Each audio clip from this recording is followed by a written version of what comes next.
Dis so lekker om jou hier so te hê, man. Dankie dat jy hier so is en ja, ek is genuine opgewonde oor die gesprek en welkom aan elkeen hier so. Ons is so bly dat jy vanaand hier so is saam met ons en vanaand het ek die voorreg om saam met Corrie te gesels en as jy wonder wie Corrie is, dan wil ek vir jou vra waar bly jy? Ons is in die Valdriehoek. Corrie staan bekend vir twee. Jy gaan hom ken op een van twee maniere. Een, hy's in die gemeente. Hy's deel van ons gemeente. Jy sal hom in die sonneoggende sien, veral hier agter. Hy probeer balanseer. Eerstens, ek dink daar's 'n klomp goed wat hom besig hou, soos 'n tweeling kleintjies, babietjies. Dan twee ouer kinders. En dan wil ek sê jou vrou, maar dit is nie die regte ding om te sê nie, want Lanay hou jou glad nie besig nie. Sy help jou verskriklik baie. Maar Corrie, dis die een rede en die ander rede is en ons gaan nou 'n bietjie oor 'n chat. Is julle as 'n familie die voorreg gehad om deel te speel in 'n rolprent, Val Riviera, en ons gaan nou gesels oor dit. Maar eers voordat ons daarby begin, ek dink stel jouself voor, sê vir mense vandag, Corrie, en wat is Corrie se gunsteling ding om te doen op 'n dag soos vandag, behalwe hier te wees natuurlik? Ja, ek is 38 jaar oud. Ek is beseend. Jy lyk jonk. Jonk ek. Ja, wat dan? Ja. Selfpad dalk. En ek het 4 wonderlike kinders en eintlik om eerlik te wees, die lekkerste ding vir my om te doen soos vandag is tyd saam met hulle te spandeer. Ja, awesome. Ja, hy het 'n grappie gemaak en gesê hy weet nie of hy hierdie wil doen nie en hy dink dit sou goed wees dat ons maar net alleen hier so sit. So hy het amper vir my gesê sterkte vir vanaand, dit gaan lekker wees, maar ek bly hier so Corrie en ek sien Jenny uit, maar net vinnig ook, jy het obviously 'n klomp goed waarmee jy besig hou en ons gaan gesels oor as jy wonder waar ons gaan gesels. So ons gaan baie gesels oor balans in 'n mens se lewe en hoe kan 'n mens dit regkry om 'n klomp goeders te juggle en wat beteken dit om 'n gebalanseerde lewe te hê. Maar voordat ons daarby uitkom, dink ek dit sou cool wees om net eintlik maar te gesels oor die rolprent, Val Riviera en goeders. Hoe was dit? Was dit lekker? Hoe het hulle jou benader? Was dit so 'n SMS jy die lotto gewen of Hulle het eintlik my vrou benader. is dit? En aan die begin ons gesê nee, ons weet nie of ons dit moet doen nie. So, maar was dit het iemand julle kom sien? Het iemand julle gebel? Eers was dit net 'n oproep en ek onthou dan hy het my gesê sy het gedink dit is 'n scam call. En iemand sê hoorie so wil julle in 'n show wees en dink hoorie so ek net tyd verdien nie. En die mense het toe weer gebel want Lanay het toe doodgedruk actually. En hulle bel toe weer en sê hoorie so ek wag, hulle net anders begin. Hulle wil 'n realiteitsprogram skiet in die Waal en dit gaan oor mense van die Waal. Hulle wil ons graag kom sien. En hulle het deurgekom en ek dink hulle het 'n totaal van 3 keer deurgevlieg om dit nou kort te hou. Want ja, dan kom hulle deur en dan sê ons okay, ons sal oor dink as stuur die kontrak as ek van hier op bladsy 118 ek like nie hierdie stukkie nie. Steen ons vir hulle nie, ons gaan dit nie doen en dan vlieg hulle weer terug. Hoorie so nie, okay, kom ons haal die uit. Wat wil julle hier in hè? So ja nee, dit het bietjie convincing gevat, maar ek dink die crux van die ding is nie almal kry die opportunity om so iets te doen nie en dit was iets anders. Dit was 'n belewenis geweest. Ja, en ek dink kom chat oor daai belewenis, so, want ek weet nie presies hoe was die logistics nie. Ek neem aan dit was soos mense was elke dag by julle. Nie elke dag nie. Okay, hoe daar dit was 6 dae in die week en dan elke naweek het hulle geskiet en ons het Hoe lank? Hoe lank hulle geskiet of hoeveel maande hulle geskiet? Hulle het van Oktober af geskiet tot einde November as ek reg onthou en 'n stuk in Desember en toe natuurlik die reunion geskiet. Okay. En ja, daar was 2 of 3 keer 'n week wat hulle met jou dan sê hulle okay, vandag kom hulle na jou toe, maar hulle dis baie jong mense, so hulle het geen benul van hoe tyd werk nie. Hulle sê ons gaan 8:00 begin, dan begin hulle 10:00 en jy weet, kinders, absoluut nagmerrie, maar ja, dit was taxing geweest, ja. Maar het jy dit daarom geniet? Was dit vir julle lekker? Dit was lekker. Ons het ek moet sê met die crew het ons baie vriende gemaak. Dit was regtig lekker nice mense geweest. Ons het natuurlik die ander families ook ontmoet, maar dit was lekker. Dit was lekker geweest. Okay, en dan net interessante vraag. Kom ons sê julle het iets van gedoen. Dit het uit hulle budget uitgekom. Ja. Okay, great. Dit maak dit nogals lekker. So julle ons gaan vandag bootry. Ja. Kom uit hulle budget Yes. uit. Hulle betaal vir alles. Ja, nee, dis dis al 'n show. Ons is op die show, maar selfs dieselfde show. Okay, great. So toe daai goeders plaasgevind en na die tyd interessante vraag. So gisterand het ek saam met JJ 'n ding gedoen, 'n resies en ek het nie geweet soos want ons sien mekaar baie, ons sien mekaar op Sondag en ek sien vir JJ ook redelik baie. En toe was dit vir my nogal snaaks gister toe ons nou ek meen in Johannesburg was. Toe het dit 'n paar keer gebeur. Ek sal sê elke 15 minute. Dan het mense regtig gekom en foto's kom neem. Dan sê hulle, "Hey, is jy JJ? Is jy Rian? Kan gou 'n foto neem." Dan staan hulle raar en toe sê ek en die handtekening, soek julle dat sê hulle nie handtekening is vir ou mense. So ek val seker maar onder daai kategorie en dit was my interessant geweest want ek het nie omdat ons mekaar seker so baie sien en gewoon het julle tot 'n mate soos bekend geraak. Het mense kom al mense na julle toe en sê, "Hey, is jy Corrie?" Daar doen beslis. Hulle vang jou gewoonlik as jy besluit om gou vinnig uit die huis uit te gaan en nie jou hare te kam nie en alles mooi aan te trek nie. Daai mense wag vir jou waar ook al jy na toe gaan en hulle wil beslis 'n fotootjie gou nou neem. Sien jy, so dan stop mense julle en wil foto's Maar mense kyk jou eers so snaaks en dan kom jy agter, okay, jy voel daai oë op jou Ja. en dan op 'n stuk dan kom iemand na jou toe en sê, "Hoor, dis was jy Corrie van waar weer?" "Ja, okay, nee, ek het dit gelaf in die show en is daar seisoen 2 en kan ek 'n foto neem?" En ja, so jy kry Daai is 'n goeie vraag. Is daar seisoen 2? Of mag jy nie dit sê? vraag is of gaan ons seisoen 2 doen. Okay, maar ek dink dit sal goed wees want daar's nou 2 kinders by. So dit sal Ja. goeie seisoen 2 wees. As jy verstaan wat ek bedoel. So Maar dit gaan raw en uncut wees dan. okay, great. So okay, van daar af dink ek obviously dat klomp goed in die lewe gebeur en so aan. Maar hoe lyk 'n normale dag vir Corrie? Tans het ek 'n unieke rol by die werk wat ek geskuif is na Maandag tot Vrydag toe. Gewoonlik is ek op skofte, so ek het bietjie meer af. Gewoonlik 15 dae 'n maand af wat ek meer met die kinders kan help en dit, maar vir die afgelope 2 maande en tot die 10de Julie sal ek Maandag tot Vrydag werk. So my arme vrou is vrou alleen met daai kinders tot ek van die werk af kom. Van 7 tot 4 is dit letterlik haar baby. Babies. Want julle het 2 kids gehad en kyk, ek het altyd gedink hulle is tweeling want hulle is dieselfde grootte, Yes. lyk baie dieselfde. Toe vind ek uit hulle verskil 2 jaar. 'n jaar en 8 maande, ja. 'n jaar en 8 maande. En toe het julle gesê nee, maar julle wil seker graag 'n dogtertjie hê. Hoe het julle besluit om Lanay het eers gesê, kom ons sê Lanay het eers gesê, okay, sy wil graag 'n dogtertjie hê. Toe is ek nie op daai punt in my lewe nie. Toe sê ek Okay. nee, ek dink nie ons wil 'n dogtertjie nou hê nie. En toe het ek daaroor gaan dink en toe kom ek terug na haar toe en sê okay, miskien moet ons maar dogter. Toe sê sy nee, sy's nou ook oor dit.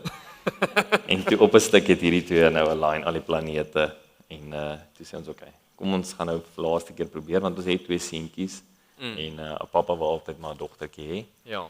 En kom ons probeer toe nou maar. Ek wil 'n pappa altyd 'n dogtertjie hê. Ek weet weet van net, baie pappas wat bang is vir dogtertjies. En ek kan verstaan hoekom as 'n dogtertjie pappa. So net ek dink ek moet net buite sit. Ek dink nie almal wil 'n dogtertjie hê nie. Ek dink pappas is bang om dogtertjies te hê. Maar jy wou graag 'n dogtertjie. Ek wou graag 'n dogtertjie. Ek dink Lanay wou ook graag 'n Ja. dogtertjie gehad het en want ons het 2 seentjies. Ek bedoel jy gaan nou nie Ja. koop nou nie dieselfde ding wat jy het nie. Ek nou ietsie niets.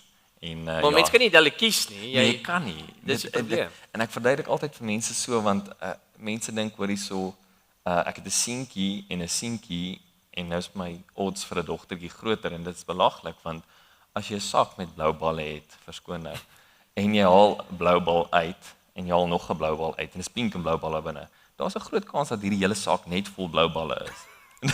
En nog geen pink is in dit nie. So en toe vind julle uit julle het 'n tweeling. Ja, dit was nogal 'n skok geweest. Ons het toe nou gehoop vir 'n dogtertjie en ek sal nie herhaal wat die wat die ou wat die scan gedoen het gesê het nie. Ek sal ook herhaal wat ek gesê het. Dit nie. Maar toe sê hy net oor en vy en toe sien ons genigtig daar's 2. Okay. En ja, dit was so 'n oombliekie wat ons net moes onsself gather en sê okay, ons het prepare vir 1. Ja. En nou is ons geseën met 2. Maar ek bedoel ons het ek dink dit was net die rit terug wat ons regtig gepraat het en gesê het okay, maar hoe gaan ons dit hanteer? En ek bedoel my vrou is ek moes met 'n superheld getrou. Ja, ja. Ja. Nee, Lanay sy is het definitief. daai stukkie gehad en ek moet haar net so bietjie motivate. Ja. Dus ek hoef nou nie So reg- nou en dan net sodat Ja. sy undercover kan bly. net so dit gaan okay Ja. wees en Ja. dan gaan sy Dat weer. sy fyn. En daarna het ons dit hanteer van daar was geen stres regtig nie. Dit was alles net Awesome. ja.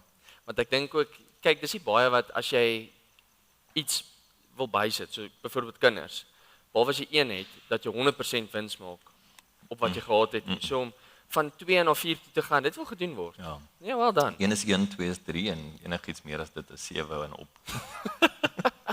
Okay, cool. So dis ek dink 'n normale dag. Ek dink jy oor die algeheel, jy's 'n en ek dink dis vreemd as iemand soos jy dit vir mense sal sê, maar ek sal dit dan vir mense sê. So Corrie is 'n baie nederige ou. Hy's 'n baie besige persoon oor die algeheel. En ek dink tussen 4 kinders, 2 babatjies, vrou, besigheid, werk, ek het nou besigheid bygesit. Jy werk, maar jy het besighede ook. Yes, En ja. dis 'n klomp goed waarmee jy besig hou. Dan saam met daai swat jy ook. Ooh. Dis net en as ek jou sien as jy in Mug and Bean, almal ek so happy. Dis my vrou in Mug and Bean. Dis jou vrou in Mug and Dan Bean. is ek net daaroor. Het sy dit net saamgebring. Ja. O, okay. Nee, ek dink dis iets wat my inspireer en ek het gisterand weer eens 'n gesprek met JJ gehad maar oor die algeheel. Ek dink tussen ons as personeel wat jy nou al ken en so aan, is baie van ons het baie respek vir wat ek dink die ding wat jy baie goed doen oor die algeheel as 'n mens is dit lyk van buite af of alles net so mooi. Daar's hierdie balans. Daar's tyd om te social, daar's tyd om te leer, daar's tyd om te werk. Daar's altyd net tyd. Maar hoe presies kry 'n mens dit reg om dan te sê, okay, daar's tyd vir alles en ons gaan nou praat oor balans en hoe daai goeters werk, maar is dit genuine jou ervaring en hoe presies kry jy dit reg? Daar was beslis nie tyd vir alles nie. Veral nie nou nie met daai Okay. tweeling. So mens vra jouself altyd die vraag nou maar something for a give. So Ja. wat sal ek opgee vir hierdie tyd? En jy weet aan die begin dink jy en ek moet daai doek nou gaan ruil. En dan as jy daai beentjie so wikkel en daai glimlaggie kom deur dan dink jy okay nee wat ek sal die doek ruil, want ek sal die volgende een ook ruil, dis fyn. Ag shit. So mens sekere goed gee jy op en skuif jou prioriteite bietjie nader. Ek het 'n tipe van 'n seker so 3-4 jaar terug het ek 'n ding gekyk op Instagram. Waar die ou verduidelik het hoe werk sy lewe en ek sal nou later daarop touch. En hoe hy sy prioriteite reg kry. Maar daai het my baie geguide in dit. En ek het hierdie definisie wat ek graag wil lees. So ek het so klein bietjie net notas gemaak en ek hou van hoe hy dit hierso sê. Dis 'n persoon wat sê balans beteken nie om alles eweveel aandag te gee nie. Balans beteken om die regte dinge te kry wat die regte aandag verdien in die regte seisoen. Yes.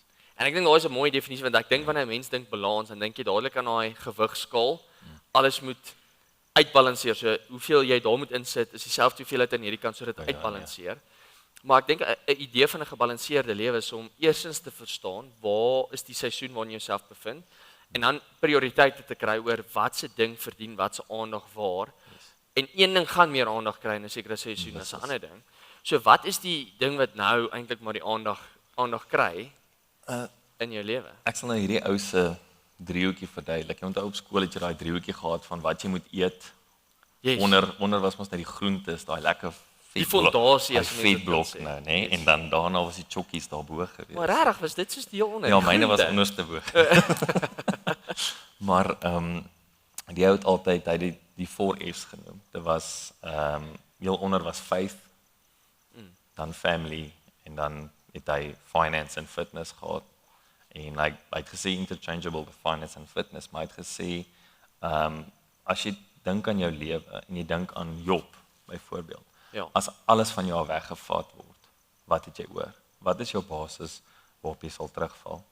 En toe sê hy 5 moet heel onder wees. As jy jou familie sou verloor, Ja. wat verskriklik is. En dit kan gebeur. Dit kan gebeur. Kyk, en dit is nou maar ek voel ook baie keer jy weet dis 'n verskriklike moeilike ding om jou geloof voor jou familie te sit. Dit is Dis makliker gesê as gedoen. dit is verskriklik. baie moeilik, ja. makliker. Want mense kan sê ja, ag Here, enigiets wat jy vra, maar totdat die ding is wat jy in nou moet fokus en wat prioriteit moet verdien, jou geloof is, Yes. dan is dit baie moeilik om te dink soos maar hoe kan ek dis soos jy sê, ek dink wanneer jy daai doek ruil en Ja, nee. daai glimlaggie sien en weet daar's 'n sportdag en ons atletiekdag en ons goed wat voor lê dat jy die Here moet en dis nie dat jy dit moet opgee vir die Here nie, maar dat daai wat jy so lief het om te dink dat jy die Here meer lief moet hê. So daai is ek dink 'n gesprek op sy eie en mense kan lank gesels oor hoe kry mens dit reg?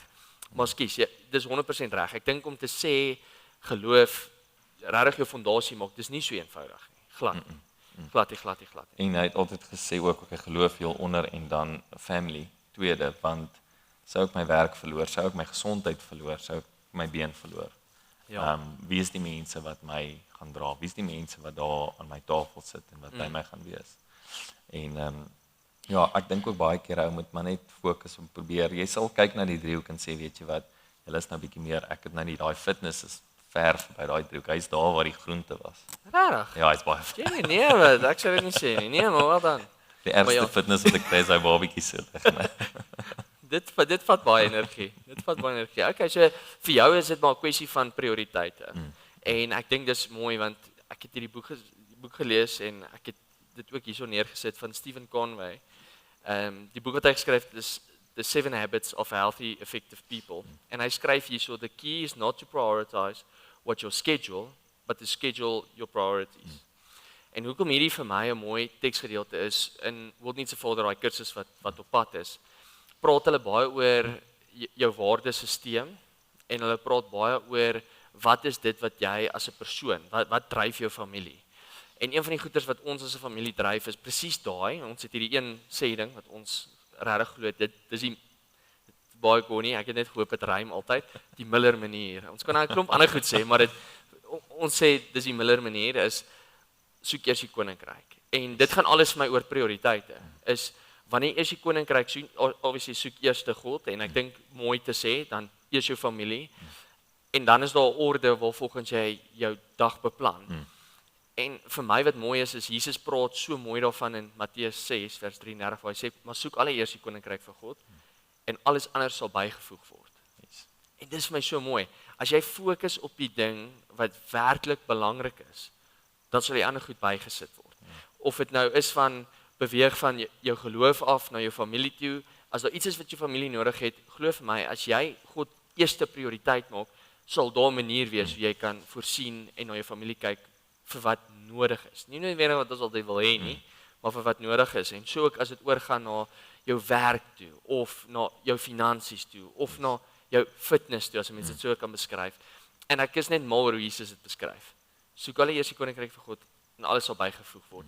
Maar ons hou van daai bygevoeg word. Ons soek die bygevoeg word, maar nie noodwendig die eers soek na die koninkryk nie. So met daai in gedagte dink ek prioriteit is 'n ongelooflike belangrike ding, maar terwyl jy nou jou prioriteite het en jy het nou jou skedule en jy beplan nou jou goed, hoeveel keer in 'n week, ek sê in 'n week want dis die natuurlike manier om te dink, maar seisoenliks of jaarliks, word jy soos genuine moeg. Soos nou praat ek nie van 'n fisiese moeg, ek wil heeltyd slaap nie, maar soos 'n moeg, emosionele moeg. Want dit is om al daai goeders te doen, besigheid, jy swat, jy is 'n pa, jy's 'n man, al daai goeders heeltyd konstant op 'n vlak te doen wat jy glo die regte manier is, maak 'n mens tog bietjie moeg. Dit kan uitputtend wees. Maar jy moet jouself ook altyd die vraag vra, hoekom doen jy dit? Okay. Vir wie doen jy dit? Yes. Weet, as jy dit vir jouself doen, great. As jy dit vir jou familie doen, ook great. Ja. Maar dink terug, hoekom het jy begin met die ding? En dan druk jy deur net tot die einde. Ek bedoel, soos ek sê, my vrou is my hele support structure moet ek eintlik sê, my ma, my broer, my skoonma, my vrou. Ek bedoel almal is net hierdie groep wat ingryp. Ek bedoel my pa het altyd gesê hulle trek 'n laar oor jou of so hulle support my verskriklik. Soos Lanay sou gesê het, ek gesê ek weet ek moet hierdie goed doen, maar ek het nie lus vir dit nie en ek bedoel gaan ons see toe. En dan vat ek maar my boeke saam en dan sit ek nou maar by die see en leer of in die aande as ons nou jy weet almal in die bed is en dan sê okay, wat gaan ons nou jy kan storie kyk of wat ook al, maar ek moet nou hierdie tyd insit om te leer. Yes. Want ek skryf eksamen oor 4 weke of wat ook al. So ja, dit gaan oor prioriteite. So dit was die prioriteit gewees. Nou is ek so tussen kwalifikasies amper as ek kan sê. So ek glo teen volgende jaar sal ek nou weer al die studies hervat en weer Ek sal nog iets swat, want dit is lekker om te swat. Hoekom wil jy jouself rustiger maak? Nee, ek speel. So in seisoene, jy het seisoene wat jy moet deurdruk. Maar dan is al seisoene wat jy het deurgedruk, maar jy is nog steeds moeg. Wat sal jy sê is belangrik vir jou om te herlaai, om te rus, om by 'n plek uit te kom waar jy sê, okay, studies is verby, ek het hierdie goed afgehandel, of jy kom by 'n plek uit, ek weet nie of jy al daar in jou lewe al uitgekom het nie, waar jy is emosioneel net gedrain. Soos mense irriteer jou, jy's uitgebrand. Brand uit. Yes. Jy's net nie, jy probeer, maar jy kan net nie. Wat presies is jou strategie dan om te sê, okay, ek moet by 'n plek uitkom waar ek moet rus en hoe lyk daai vir Corrie? Vir my is dit nou weer eens tyd saam met my familie. Ek love dit om my seentjies is nou weer in die fietsry en dit is vir my die lekkerste ding. Ja. Ons moet net eers 'n bietjie permas in daai wiele gekry het want hulle plunder weer al wat 'n tuin is met 'n dubbeltjie. So nou is fietsry die ding en dit is daai reset wat jy nodig het. Ja. Om te sê, weet jy wat, ek skuif nou eers bietjie die goeders, swattings, besigheid, wat ook al. Kom ons spandeer 'n bietjie tyd. So vir my is dit familie, maar vir die volgende ou is dit miskien Aerox of fitness of die ou moet gaan golf speel, daai ou moet gaan visvang. Visvang is nou ook weer 'n groot ding. Almal wil visvang. Ja, ek het nog nooit daarvan gehoor. Nee, ek wil my kinders leer visvang want dis iets wat my vrou nogals op haar geleef het nogals haar baie gevat om vis te vang en Lunay was die enigste kind en sy was 'n dogtertjie. En haar pa wou baie graag 'n seentjie gehad het, maar toe het hy soos heavy lief geraak vir die feit dat hy nou 'n dogtertjie pappa is en hy's nou een van daai pappas wat gesê het as jy vir hom moes sê jy gaan 'n dogter kry sou bekommerd wees. Maar want hy het 'n mooi dogter en dan kry sy nog 'n snaakse man ook wat baie lief is vir haar, maar ek het geskoor. So ek dink rondom die hele idee van herlaai en rus en elke persoon herlaai op 'n ander manier. Maar ek dink die beginsel wat vir my mooi is hoe Jesus ons herinner en hoe God eintlik al begin van tyd af vir ons wys dat in sy skepingsverhaal praat hy van op die 7de dag het hy gerus. Daar's 'n Sabbatdag en baie mense dink God het gerus omdat hy moeg was. God was nie moeg nie. God raak nie moeg nie. God was eintlik besig om vir ons te model, om vir ons te wys, 'n voorbeeld te stel van dit is hoe dinge werk en dit is hoe ons dit doen. So op die 7de dag het God gerus. En ek dink dit verskil van persoon tot persoon en ons het in hierdie week toe Marius iets in 'n meeting gesê wat vir my so mooi was en dis iets wat ons al gehoor het. Dis of jy vat 'n Sabbat en Sabbat verwys na 'n rusdag of die Sabbat vat jou. Dis een van die twee. Jy kan kies hoe jy daai wil. So of jy kan aanhou en hoe dit eintlik maar sal vertaal is of jy kan aanhou doen wat jy doen, hardloop teen al die silinders. Seker maak jy probeer alles doen tot sover in al jou vermoë, sover soos wat jy kan. Maar een of ander tyd gaan jy of siek raak, of moeg raak, of jy gaan so, daar's 'n woord wat mense kan gebruik, vol raak, dat jy net nie meer kan. Jy brand uit. Yes. En dan vat die Sabbat jou. Ja. Of jy kan intentioneel wees en besef dat God hierdie dag gemaak het, dat ons is gemaak om onsself te herlaai. En ek dink baie keer wanneer mense dink herlaai Sabbatdag, is om tyd saam met die Here te spandeer en ons het hierdie verwronge manier om te dink dat 'n Sabbatdag is dan jy moet heeldag sit en Bybel lees en dan 'n diens bywoon en dis hoe jy herlaai, maar dis nie almal se persoonlikheid nie. So een ou beleef God in 'n manier waar jy kan sien jou kind fietsry en jy kan net vir ure kyk na jou kind wat fietsry of jou kind wat speel en dis daai stil staan oomblik wat jy besef, wow, die Here het my so geseën met hierdie ongelooflike kinders. Yes. Vir ander oues is dit weer eens om te sit en ek lag, dis nou 'n ding wat ek die laaste tyd ontdek het. Ek kan 'n vuur uitkyk hoor. Ek kan net daar sit. En dan kom my kinders en hulle loop rond, kyk en hulle hou van 'n marshmallowtjie braai, maar mens kan net so 3 van hulle, dit slaap baie, maar net so 3 van hulle, anders se slaap hulle nie lekker nie. Maar dan kan hulle maar ek kan net daai vuur kyk en kyk totdat die rook uit daai ding uitgebraai is of gebrand het. En ek besef elke ou het sy eie manier om te herlaai. Maar dit is belangrik. Dit is belangrik. So vir jou, hoe lyk daai proses om te sê, behalwe tyd saam met jou kinders spandeer, hoe presies ervaar jy die Here in 'n proses en is daai iets waarna jy hardloop om te sê, maar Here, hierdie uit my krag uit kan ek dit doen nie. Kyk, daar is sekere goed in jou lewe wat jy voel, weet jy wat, ek gaan alles aanpak. Ek gaan dit doen. Ja. Ek is the man, I'm going to do it. Maar op 'n stuk dan is dit uit jou hande uit. Yes. En 'n ou moet daai geloof hê. Jy moet die faith, die onderste blokkie hê om te kan sê, weet jy wat, hierdie gaan ek nie kan alleen handle nie. En as jy jou support het en jy weet die Here is daar vir jou. Ja. En ek bedoel dan gaan jy in dit in en sê hoe ook al dit uitdraai. Ek het op 'n tyd 'n sê ding gehad, ek het vir Lanay ook daai tyd gesê is stres. Stres is 'n ander tipe ding vir my want iemand sal vir my sê, okay, maar stres jy nie? Ek stres. Ek hanteer dit net anders. Ek sal iemand sal vir my sê, okay, maar hoe hanteer jy dit? Okay. Kom ons sê ek het hierdie ding wat my pla en hy sit op my en hy duiwel op jou skouer en jy weet nie wat om te doen in dit nie. Dan vra ek myself altyd die vraag, is dit iets wat ek die outcome van kan affekteer? Is daar iets wat ek kan doen? Is daar iets wat ek nou kan doen, of verander, of sê, of doen, of koop, of wat ook al, kan ek iets doen om die outcome te verander? As die antwoord nee is, dan hoekom stres jy oor dit? Ja. Hoekom is daai duiwel op jou skouer? As die antwoord ja is, doen dit. Doen dit wat jy nou net gesê het, hoor hierso, ek moet hierdie gaan doen, want dan gaan ek nie die stres hê nie. En dit is so maklik soos dit, maar mense loop baie keer met hierdie ding van, weet, wanneer gaan die dorp regkom, bottels, dis nie iets wat behalwe as jy besluit, hoor jy, ek vat 'n sak en ek gaan maak 'n bottel toe. Ja. Daar is die verskil. Ja. Jy weet, ek ry elke dag deur hierdie verdomde bottel, wat in hierdie boom se skade weer is, en ek sien hom nie. Ja. Maar om vir daai mense te wag, of te hoop, hoor hierso, is iets wat jy nie op 'n effek het nie, behalwe as jy besluit, hoor jy, ek gaan hierdie change maak. Ja, en ek hou daarvan want ek dink weer eens dit praat oor wat is dit wat jy die vermoë oor het om te kan doen. En ek het 'n gesprek met my vriende nou so oor die naweek ook gehad waar ons praat oor stres en wat hulle ervaar en ek dink baie kere is dit vir mense ook belangrik om die volgende te hoor. Veral wanneer dit kom met jou vrou met die Here, is wat is dit wat jy kan doen?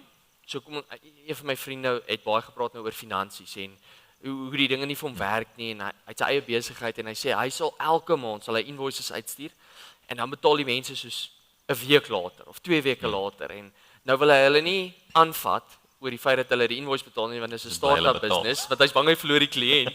So hy sê dis hierdie konstante stres die hele tyd en ons gesels toe en ek sê toe vir hom dit wat jy kan doen is om 'n invoice in te stuur en baie keer as 'n persoon dan voel jy persoonlik aangevat. Okay, maar ek stuur die ding uit. Die persoon kom nie terug na my toe nie of ek stuur die ding hierdie keer en ek voel ek moet mooi vra. Toe sê ek al wat jy kan doen is bou die stelsel. As iemand nie antwoord nie, 3 dae later stuur die ding weer. Automated. En dan stuur jy hom elke dag want dan is dit nie 'n persoonlike aanval op jou nie, maar wat 'n mens dan doen as jy voel, okay, ek het alles gedoen wat ek in my vermoë kan doen. Die res het ek nie beheer oor nie. Is om dan partykeer te gaan en dit na die Here toe te vat. En ek dink ons is baie keer bang want ons voel dis maar ek wil die Here nie oorlaai nou met my probleem of enigiets nie, maar die Here is 'n ongelooflike goeie Vader. Yes. Hy love dit as jy met hom kom sit en met hom kom praat en jou hart kom deel. En ek sê dit vir hom, luister hierso, hoekom vat jy nie net 'n dagboek en gaan en sê Here, hierdie is wat ek gedoen het. Asseblief laat my somme klop nie. Here, hierdie is wat ek in my vermoë gehad het. Ek wil dit nou vat na my business partner of na my CEO van my besigheid en wat eintlik maar net God is wat die beheer het om te sê maar Here prikkel iets in iemand se hart of maak vir my geleentheid oop waar u dink die volgende skuif kan wees. Is jy nie nodig om myself te carry nie. Jy kan daai met die Here share en jy kan dit met hom deel en ek dink dit gaan klaar baie mense wat voel hulle is so 'n bietjie stak in hulle verhouding met die Here. Vat die goed wat jy oor beheer het en doen iets daaraan. Dis 'n goeie begin.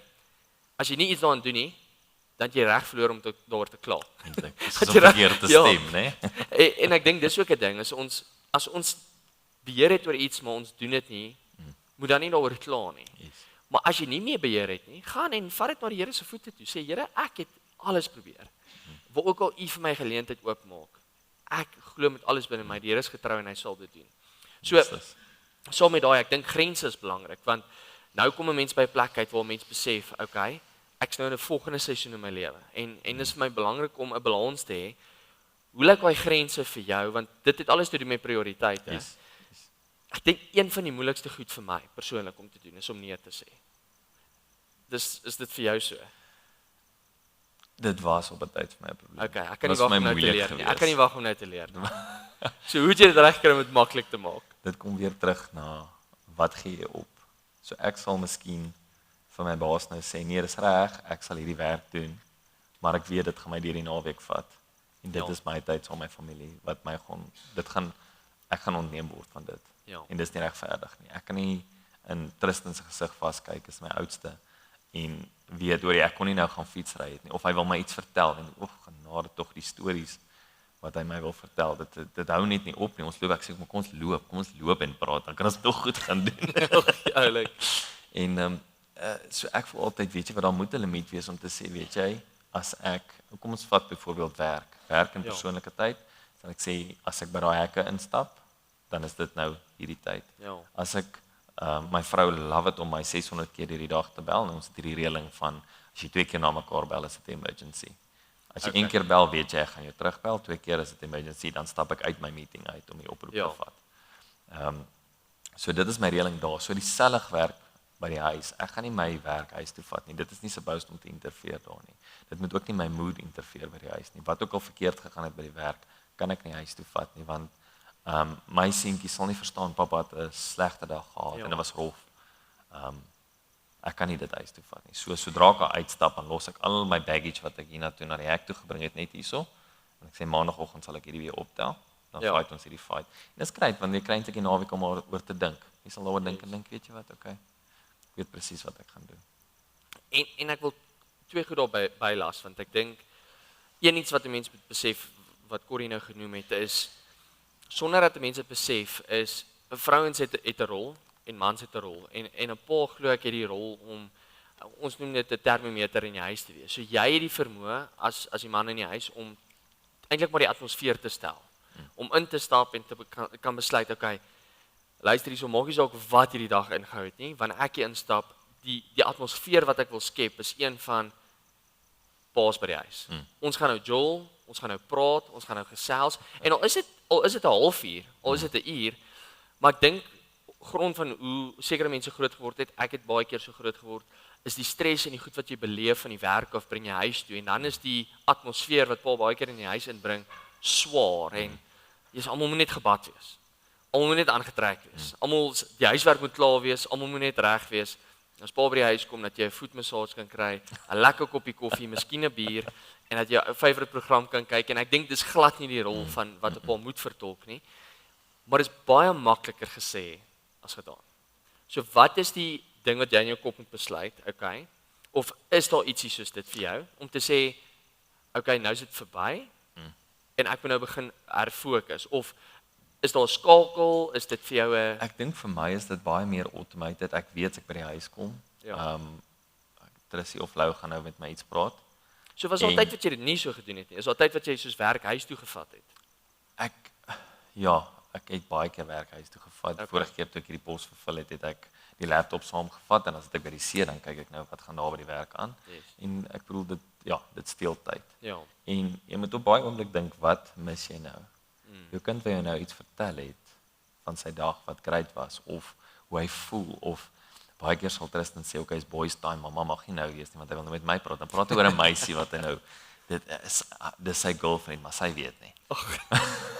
Sy weet nog nie. Sy weet nog nie, maar dis sy girlfriend. En dis iets wat hy met my wil deel want hy wil 'n man se perspektief op dit hê. Yes. Hy wil nie mamma se perspektief op dit hê nie. Ja, mamma het 'n ander perspektief Ja. oor hoe die girl sal voel in dit, maar hy wil weet by my, okay, vir my vertel van die girl en sy het vandag dit gedoen en toe teken sy in my boek dit en dit is amazing geweest. En ek bedoel, hy wil net daai bietjie hê van jou van hoe voel is ek mal? Voel jy ook so? Is dit nice? Is dit goed? Is dit sleg? Ja. Hy kort daai. En daai is wat jy opgee deur daai atmosfeer huis toe te bring wat sê dat iemand as jou kind te bang is om vir jou iets te vertel. Ek bedoel ons het geen geheim in ons huis Ja. nie. Dan is daar 'n probleem. As my kind te bang is om vir my te sê pappa, dit het nou gebeur, ek lag want ons het met Trissie beklei oor die mat in die sitkamer wat nou skoon is. En toe ek nou actually huis toe was en ek maak gereg vir hierdie affære het Tristan vir Zayden gevoer. En op daai oomblik het daar 'n burp vasgesit onder daai melk en toe ricochet oor die mat. Stuur hy.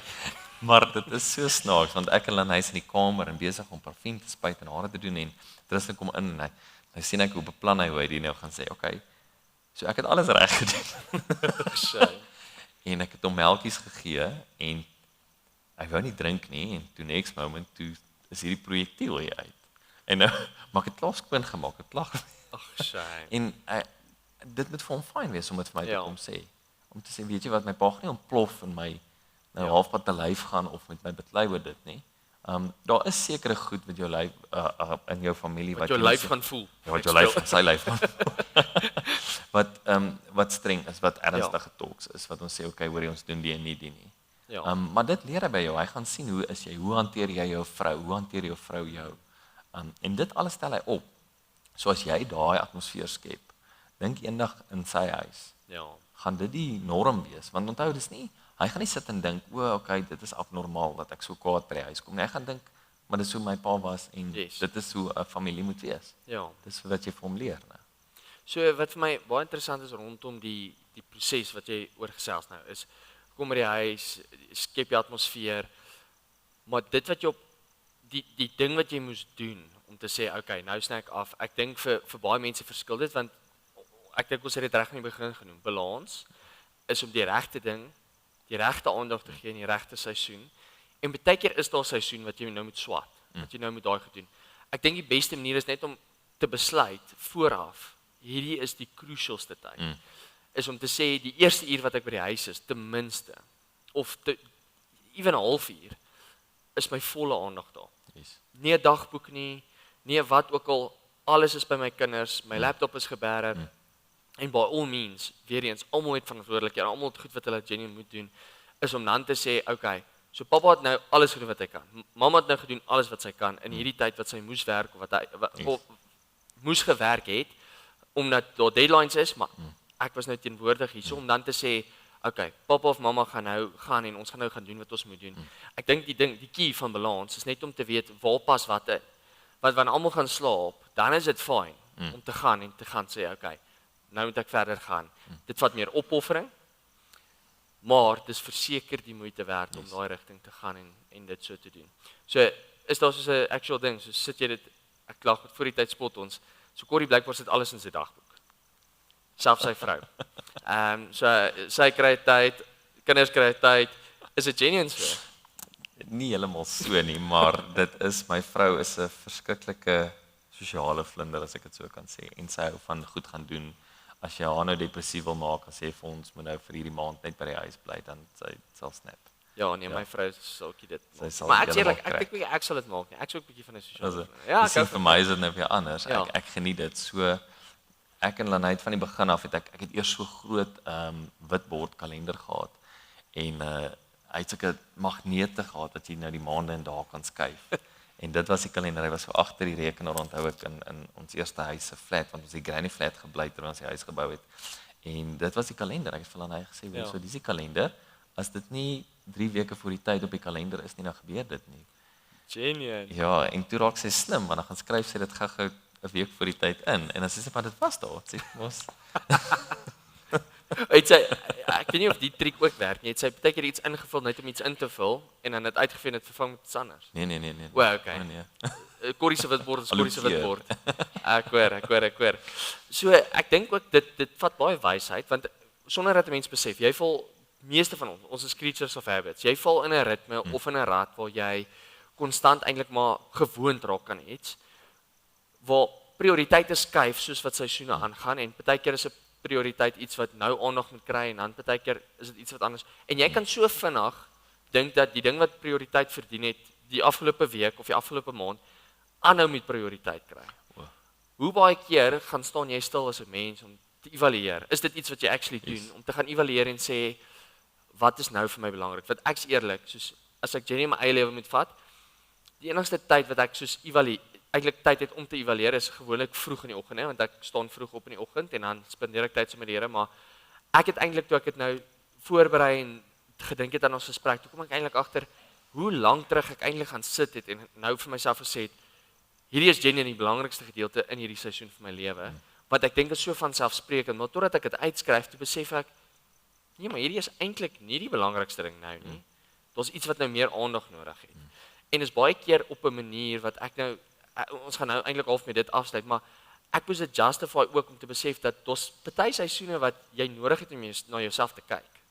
En te sê ek het nodig dalk om te rus of ek het nodig om iets te ontvang of want dit gaan oor wat ek dan weer kan gee vir my familie. Ons gaan nou daaroor gesels, maar hoe baie keer raak jy stil en doen soos evalueer. Okay, waar is ek in my lewe? Wat's nou nodig?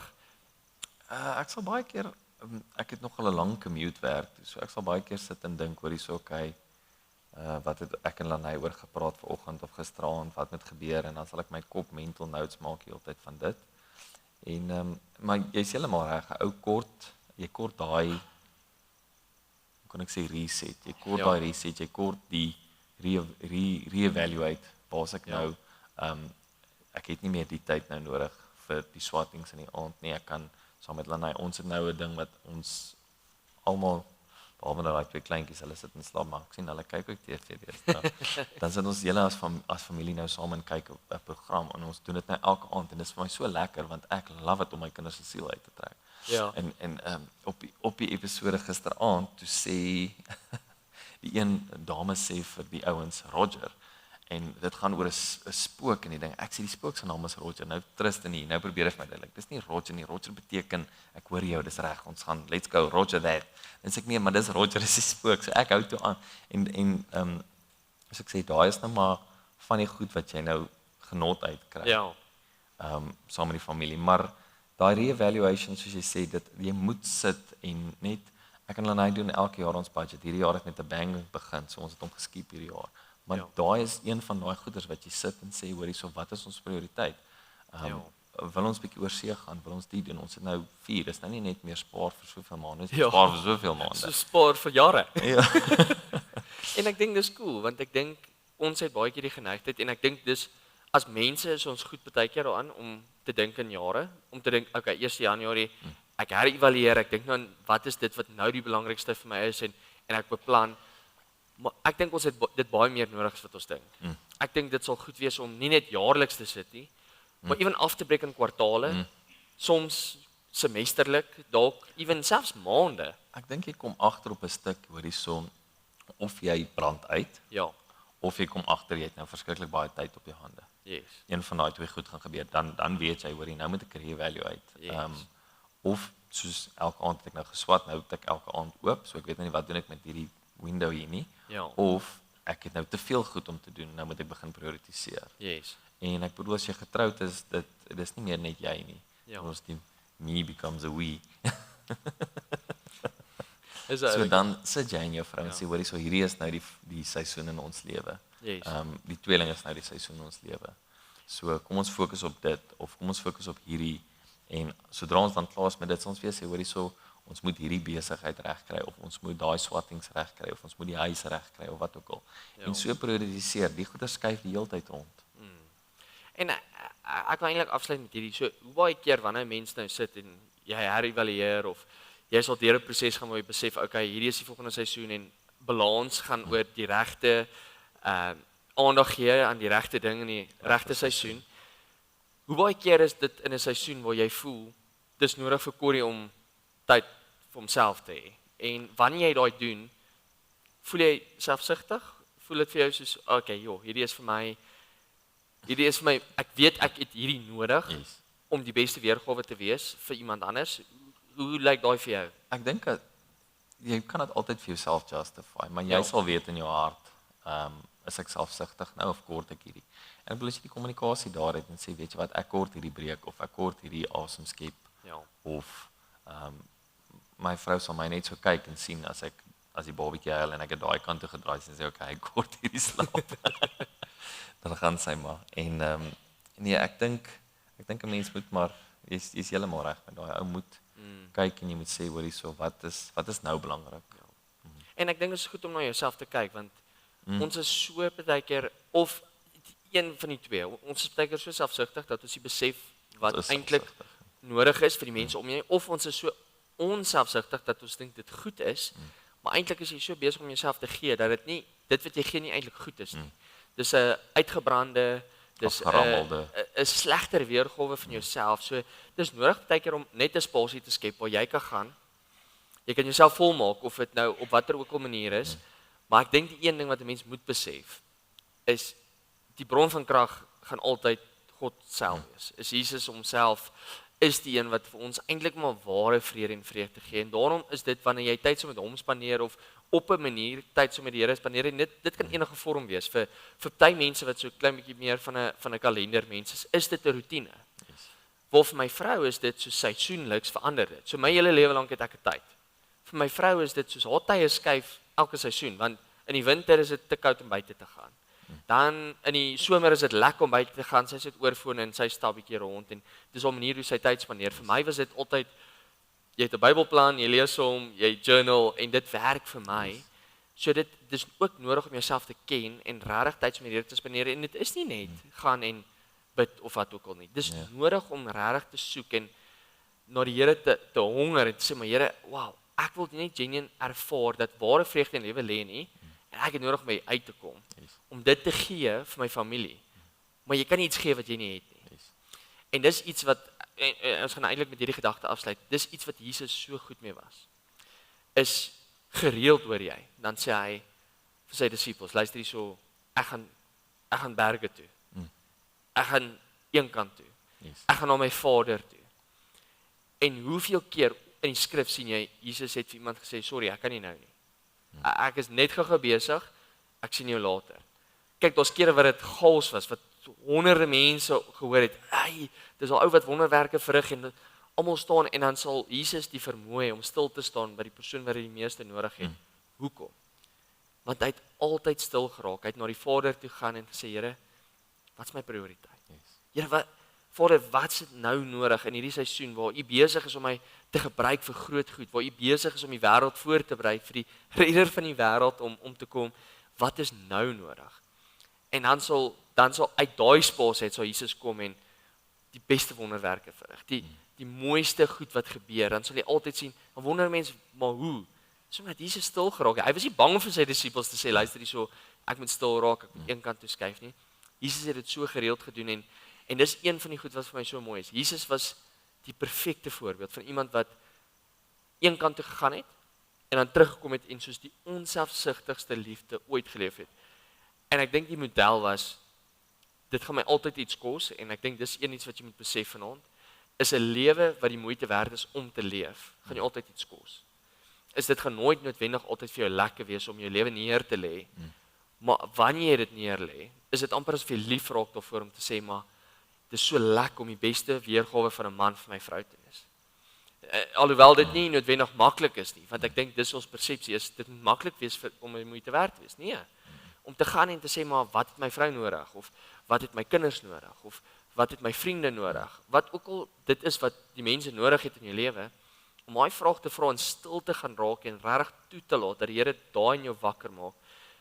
Dit is net tyd wat jy saam met hom kan spandeer en dis net uit daai spasie uit wat jy regtig na daai mense kan omsien en hulle kan bedien. So ek dink dis eintlik maar waantoe ek dink ons gesprek lei is 'n lewe van balans is om die regte ding te doen, aan die regte goed aandag te gee in die regte seisoen.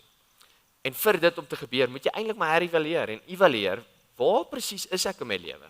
Want so is lewensfases verskil en soos wat jou kinders se lewensfases verskil en soos wat jou werkseisoene en seisoene oor die algeheel verskil, kan jy die vermoë hê om dan stil te raak en te sê, maar wat in hierdie seisoen is die Here mee besig? En ek dink genuine, Corrie, ek dink as ons as mense net gereeld onsself net daai vraag vra. Nie eens iets doen aan, nog nie eens begin nie.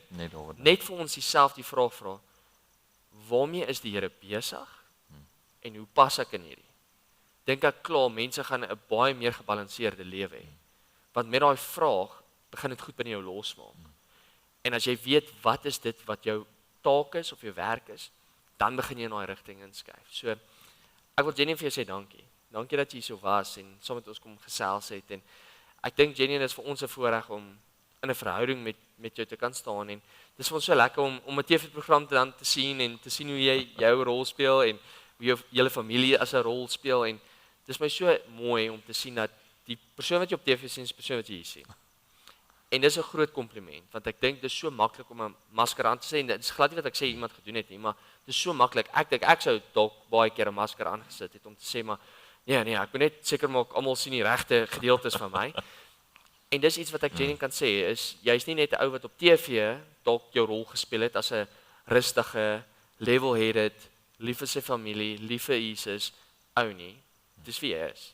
En dis 'n massive kompliment en dankie dat jy net so klein bietjie kom share het rondom hoe jy daai reg kry in 'n lewe wat in balans is. So Corrie, dankie. Ek gaan sommer so vra dat ons 'n geleentheid skep en ek wil jou dan net eintlik vra. Al vra jouself iewers môreoggend of vanaand daai vraag en dit iewers neer te skryf. Is waarmee is die Here besig? En waarmee is hy besig met jou? En dan te gaan en te sê, okay, so die regte ding moet nou aandag kry in die regte seisoen. Waar kan ek begin? Kan ek jou guarantee? Balans is nie 'n alles kry 50-50 nie. Balans is om dit in die regte plekke te sit waar jy genuine vervulling beleef in daai. So vra jouself daai vraag. Ek wil jou regtig uitdaag. Vra jouself iewers daai vraag en ek kan jou nou sê, die Here gaan iets in jou hart losmaak waar jy besef, okay, hierdie is wat die Here nou in hierdie volgende seisoen vra.